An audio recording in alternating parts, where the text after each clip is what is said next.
Tiffany, thank you so much for joining me here on the Homeschool Sanity Show. I'm going to ask you to start the way I ask all of my guests, and that is to tell us more about you and your family. And then for you, I would love to have you add your experience being homeschooled personally. I have three children.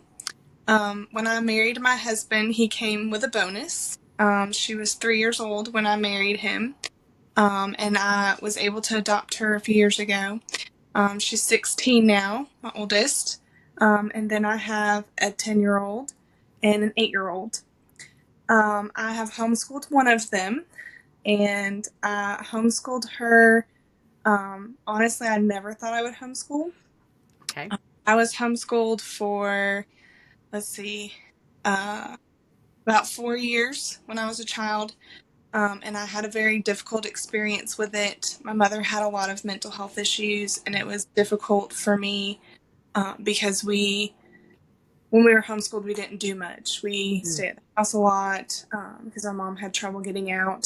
So Mm-hmm. those were hard years for me. Um, Mm-hmm. and I kind of associated homeschooling with that, like just being stuck at home all day and Mm-hmm. like maybe going out in the backyard, but not really going out to do a whole lot. So I had always thought, oh, I'll never homeschool my children. when, Mm-hmm. when my oldest was about to go into second grade, the school she was at said they didn't think she was um, behaviorally ready to move on.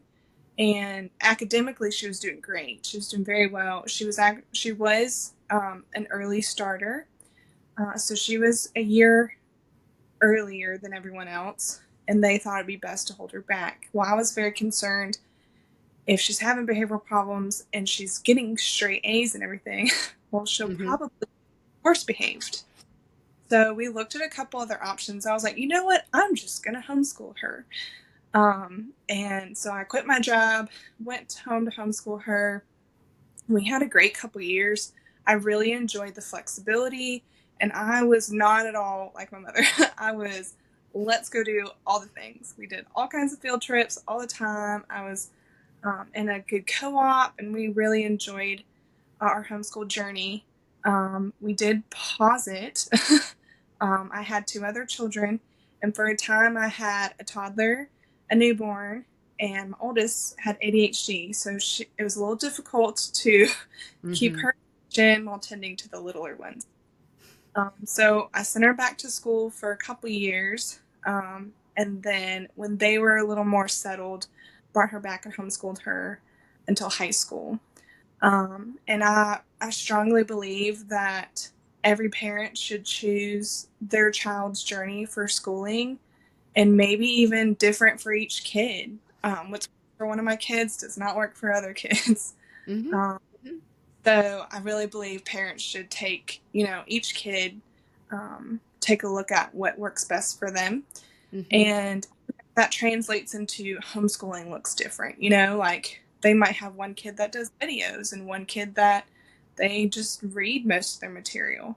So I am a big advocate for whatever that choice may be, whether they go to public school or private school, homeschooling.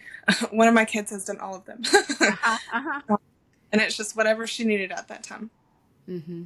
Well, I agree with you. I have had other guests say the same, that that was their experience in and out of homeschooling. I had a child who went to a public high school for his last 2 years of education. So, and it worked. It worked for that particular child of ours. Yeah. So, you referenced a challenging childhood. Hmm. And I imagine that your mother's challenges led you to have an interest in mental health, but was there something else that really spurred your interest in that subject? Sure. My mother had, she was diagnosed with bipolar, Mm-hmm. and she was not received well in some church cultures that we were a part of. Um, a lot of the people that we were surrounded by looked down upon people with mental illness as um, it's just a sin problem, or even so far as a lot of people I knew growing up thought bipolar was like being possessed. Mm, And so my mom kept a lot of things quiet. She didn't want to share with people. And then as I grew older, I really struggled with my own mental illness and was afraid to tell anyone about it. I mm, was very ashamed that I had these feelings. Um, and honestly, I didn't really understand where they came from because I would see other people that had very abusive families or very traumatic things happen to them and think, well, nothing I've experienced was that bad. mm, Um, and so it was, I really wrestled with why do I feel this way? Nothing huge has happened to me. And so part of my journey was kind of exploring that, like why do I have these feelings? Um, and where should I go for help with this? Because I felt a little shunned and ashamed going to this Christian culture that I was in, and I knew nothing else. Um, so I had met someone that I didn't really work with her. She was a customer of mine. But I met her through work, and she shared with me about a therapist that she went to, and I asked her for some information about that. I started to see a therapist, and that really started my health journey. But I think there was just so many layers to it that I was really unaware of. And um, I did therapy for about a year, and then I kind of had this moment where I thought I was doing great, and later found out not so much. okay. And then you found yourself in another, um, I guess, church based situation that you felt was part of your healing journey. Can you tell us more about that? Absolutely. So a few years after my husband and I were married, we had two little ones, and my father passed away. Mm, I was struggling with um, feeling this need to be there for my own family and also trying to support my mother, which brought up a lot of struggles from my childhood, trying to support her when I was little, and I really didn't have the means to do so. Um, so I got to kind of a breaking point. I shared with my husband that I was really overwhelmed, and he encouraged me to, one, I sought professional help again, and also encouraged me to get more involved in our church community.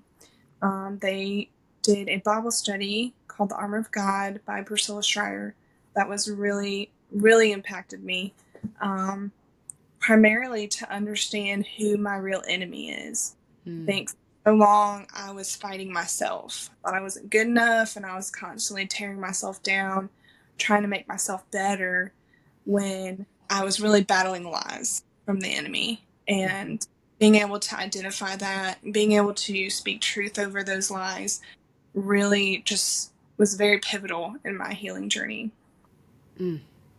Well, that is a great testimony, and I think many people listening are going to identify with what you just said, especially, that idea that we're the enemy instead of having a spiritual enemy. Mm-hmm. And it's, as you know very well, it's one of the best lies that he uses in Yes. our lives, and how he can keep us just in bondage. So Yeah.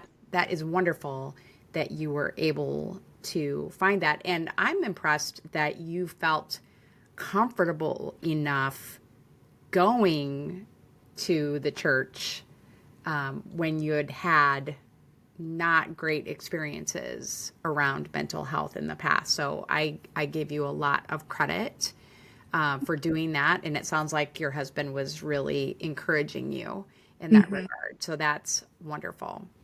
Yes. Well, I am interested how you went from there. So you were really experiencing some healing, learning the truth about your own life and what you had been going through.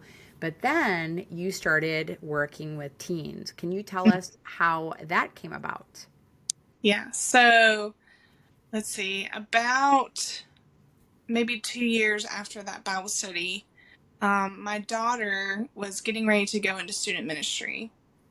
And they had a lot of changes going on, different people moving. And I was asked if I could help with her small group.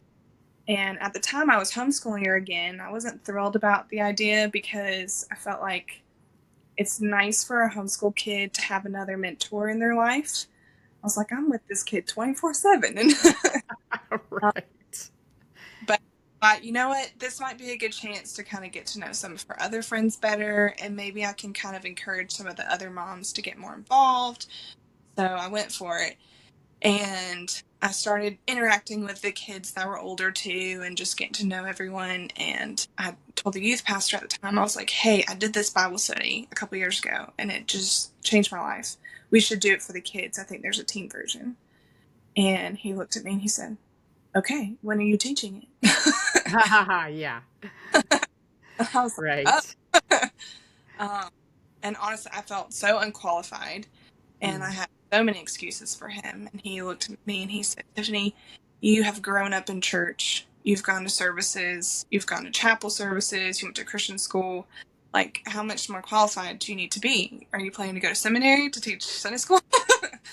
um, and it really struck me that, I've actually taught people that we are called to mentor people younger than us. Whether you are 12 and you're mentoring your 6-year-old kid in your neighborhood, or you're 50 and you're mentoring younger people in your church, like that's what we're called to do, is to mentor younger people. Hmm. And I was like, oh, I'm not qualified to do that. Right. So that Um, really kind of jump started me into teaching a lot more. I started teaching more of the high school classes too, and just getting more involved. And I was very open with them about my mental health mm, journey because I hoped to kind of inspire them that there is hope for something better. mhm, Um, that, what they're feeling might be feelings, and feelings don't necessarily mean that we're bad people or that we have to make certain decisions.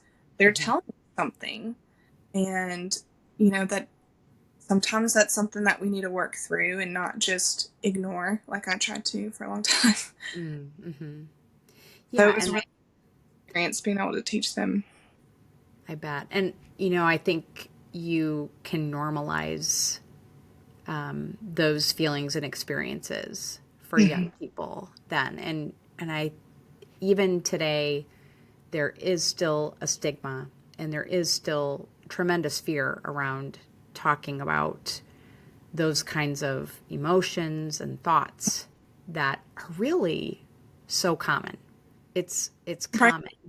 Yeah. It's so common. And we have examples right from scripture of people who battled depression Mm-hmm.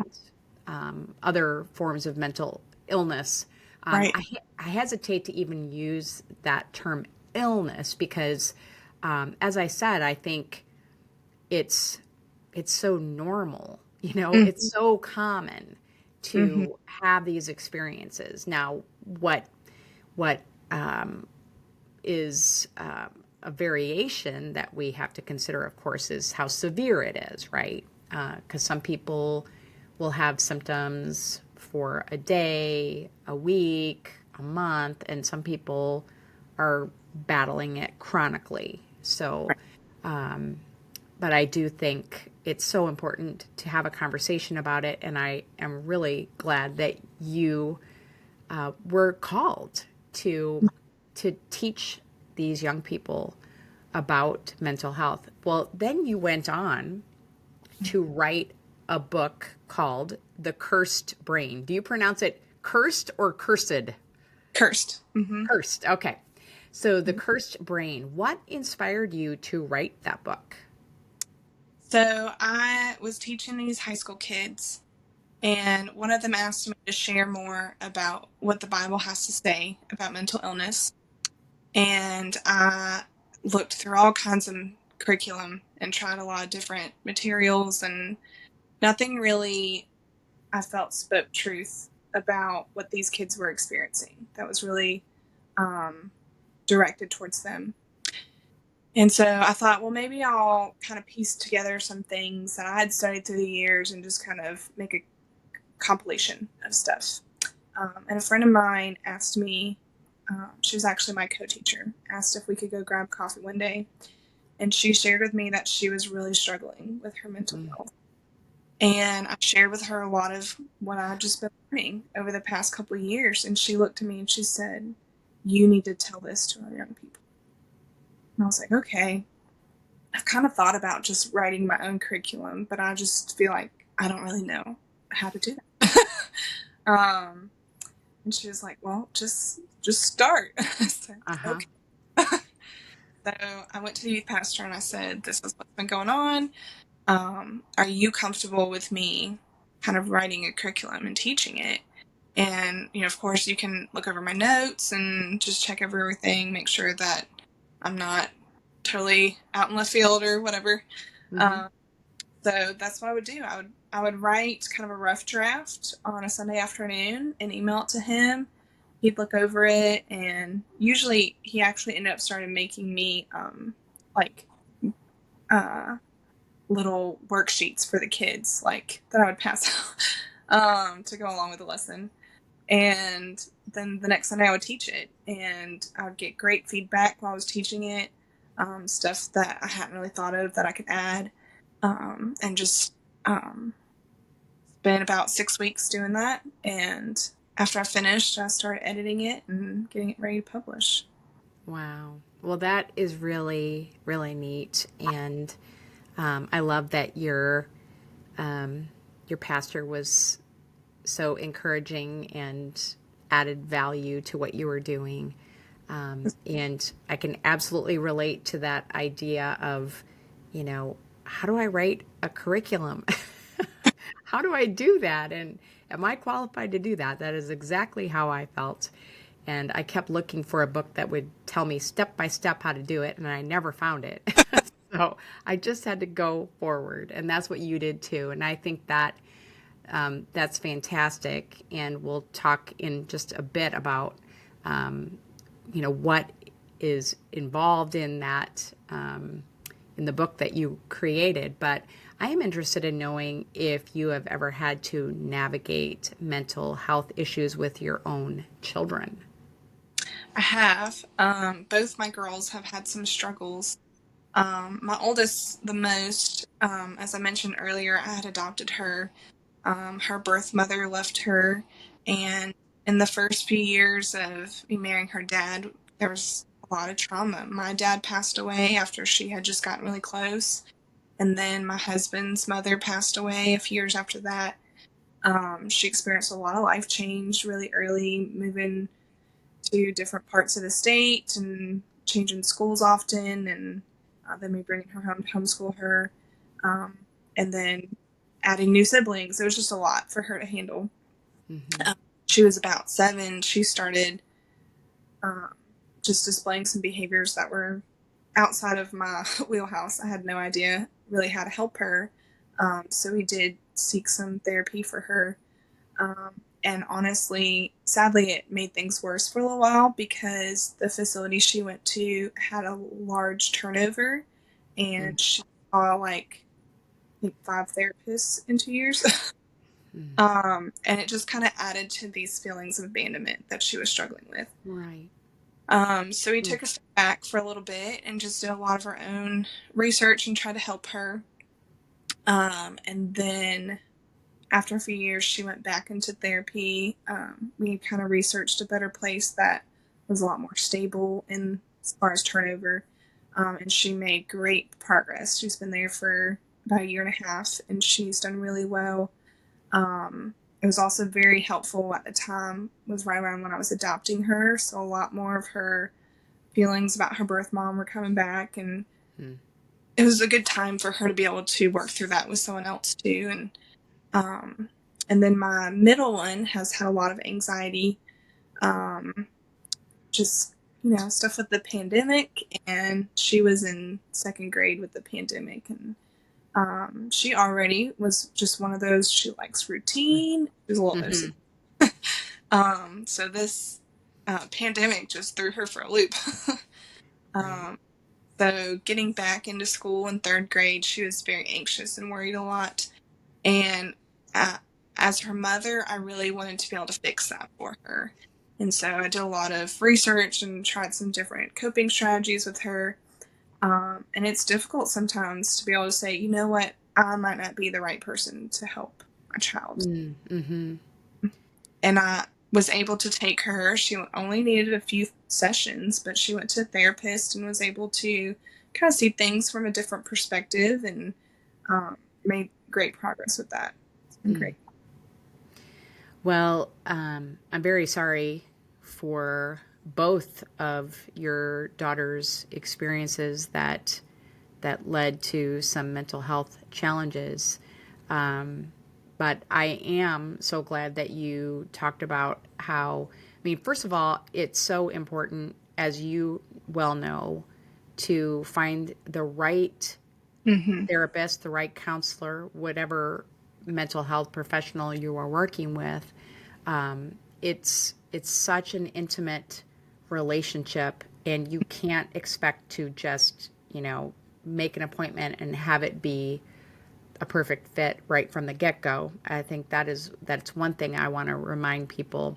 In your case, it was more about like an overall staffing problem, but that is an issue too. And we can't just go, oh, see, it doesn't work, because it can work. It absolutely can. And the other thing that I love that you are drawing our attention to is that therapy does not have to be a lifelong endeavor, right? It's not, it's not psychoanalysis. I went to Vienna, where Freud was huge, uh, Mm-hmm. back in 1989. And even at that time, psychoanalysis was not a thing here. But there, it, they were seeing a woman, a woman who had started coming in for psychoanalysis for bedwetting as a child. So it Oh. was crazy. It was just crazy. We couldn't believe it, but it is very possible, especially when you're dealing with anxiety, I think, or just more of an adjustment Mm-hmm. difficulty, that your child or you could see a therapist for a few sessions. Mm-hmm. Now, of course, it's going to depend on so many factors, but a fear of, being enrolled in therapy for years and years is really unfounded. I would say the only time that is going to be more of the case is if you have someone who really isn't very functional. Like, for example, someone who has schizophrenia, they have found that having a supportive counselor to meet with regularly can Mm-hmm. help that person stay functional. Sure. And so then, yeah, that can make sense. Mm-hmm. But anyway, so I'm just so glad that you brought that up. And as we are doing exactly what I'm going to to you about, I would love your thoughts on why mental health is an important topic for us homeschooling families. Yes. So as I mentioned, I really struggled through my homeschooling journey. And I believe support systems have gotten so much better. It's so much easier to find a co-op these days, especially with social media. It's easy to find. I've noticed, like I've said, I've had a kid that's done all the options for her schooling. Mm-hmm. Um, Noticed that homeschool curriculum is really lacking in mental health being part of the curriculum. I know public schools tend to have some sort of mental health worked into the curriculum. A lot of times it's just their guidance counselor comes and does a session here or there, goes around to the different classes. So it's not really like built into the curriculum necessarily that you would read it in textbook or whatever. Um, Mm-hmm. and so that was discouraging to me as I was homeschooling and looking at different curriculum options, that it's just not really talked about in a lot of like your science or Mm. some of the Bible classes that I looked at. It's just not included. And it's hard for parents to know where to start to talk to their kids. Yes, as you well know. Yes. You well know because you know your book was born out of something that was missing hmm that you needed in order to not just homeschool but to parent Right. your kids. So I can see that your book can have a wide application. Can you tell us a little bit more about what is in the book? Sure. So, the premise of the book, the first chapter starts out with how the curse from Genesis 3 affects everything around us and how we can expect to struggle with mental illness just for the fact that this world is not what it was intended to be. People struggle to provide food for their families because that's part of what was cursed. There's a lot of conflict because part of the curse includes that the devil and his offspring will be in strife with mankind from now on. Mm-hmm. So, a lot of things that the curse teaches us, that mental illness is part of that. Death is now part of the earth, and with that brings destruction and pain and toil for all of us. So then I go into kind of a comparison of health, physical and mental health, with the idea that we do the same things to have health, whether it be our bodies or our minds. We need to feed them good things. We need to have intentional rest for our minds as well as our bodies. And we need to be exercising. We've got to use it. We got to move our bodies. We got to use our minds for them to be healthy. I talk about how our enemy includes the devil and his offspring. It also includes our environment as an enemy to us. Our sin is also an enemy. It can be whether other people sin or our own sin. And it's important for us to be able to understand where or which things are affecting us at that time so we are more prepared. Mm-hmm. Similar to how someone who's a diabetic is more prepared to take care of their body when they know, oh, this food makes my blood sugar go crazy. you know, Mm-hmm. it's important for us to be aware of what things are affecting us so that we're more prepared to mitigate that.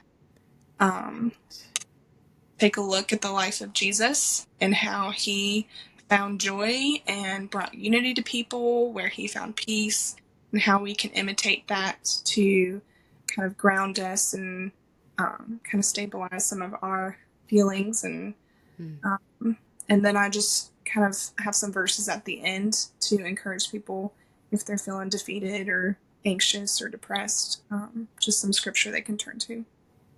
Wonderful. Now, is your book directed to adults? So I wrote it specifically for teens, and Okay. it's not necessarily like only things they struggle with or Okay. at a lesser level. It's just more condensed, and I didn't add a lot of scientific stuff like I would have liked to. My daughter, I love her. She hates science, and I thought I picked up this book and it had a lot of neuroplasticity there. She would not read it at all, and she's probably not unlike other teens in that. Mm-hmm. Mm-hmm. That's But interesting. Yeah. very to the point and more concise, not a lot Mm-hmm. of big, drawn out things. So when I say it's for teens, it's more just that it's less bogged down information. I got you. I got you. Okay. Well, it sounds fantastic. And is it something that a parent and a teen could read through together and discuss? Absolutely. I have had some feedback from a few friends and friends of friends that they were doing it with their daughters. And they said that it was really great to be able to have some language to talk to their kids about. That was something that I've heard a lot of moms really struggle with. Like, I want to talk to my kids about this, but I don't even know like what words to use to talk to them about some of this stuff or how to Hmm. get started. And they said it was great to be able to have something to reference and to kind of work through some of that with their daughter to kind of help them understand while they're learning too. Right. And I was just thinking, Tiffany, that I think it's so important for us to educate our kids about mental illness, even if we haven't seen any struggles in that area with our kids, because from my experience, our kids are going to grow up and encounter Mm, people mm, who battle mental illness, and they are not going to be prepared mm-hmm, to know how to respond. There will be a college roommate, there will be a coworker, there will mm-hmm, be possibly a boyfriend or girlfriend. mm-hmm, So we want to really prepare our kids with a book like yours. And I'm just so glad that you contacted me to tell me about it. And I know that my listeners are going to want to get a copy of it. Where is the best place for them to purchase it? It is on Amazon. If you just search The Cursed Brain, it will pop up. I also have a website, www.thecursedbrain.com, that has some additional information about me, and I put book recommendations and podcast recommendations on there. If they want to check that out, and has a little more information about my book at the bottom. That's excellent. And are you on social media where my listeners could contact you, connect with you, and maybe even ask you some questions? Sure. I am also on Facebook and Instagram. They're both same, The Cursed Brain. Okay. I'm very That makes it easy. That makes it easy. And I'm going to, of course, put the links to your website and the book on Amazon and thank your social media in the show notes. But Tiffany, this has really been a pleasure for me. And I thank you so much. You are living out the scripture that says that we comfort others with the comfort that He has given us in our trials. And I just so appreciate what you are sharing with people. thank you.